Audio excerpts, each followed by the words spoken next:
Hello everyone, today we're going to be performing the Molly test.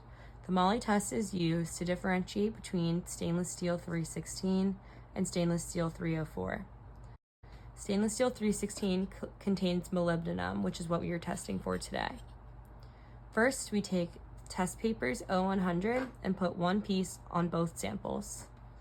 Then we take solution number 1 and add 1 droplet to each paper. Next, we make sure our gator clip is attached to the metal, and we take our aluminum cathode and hold down on each spot for about 5 seconds.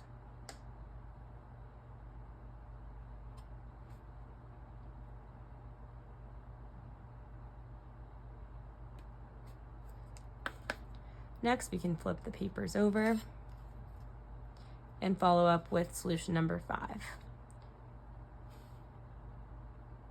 Solution number 5 is the activator for our color. Lastly, we take solution number 1 again and add 1 more dot to each paper. Now you can wait 1 minute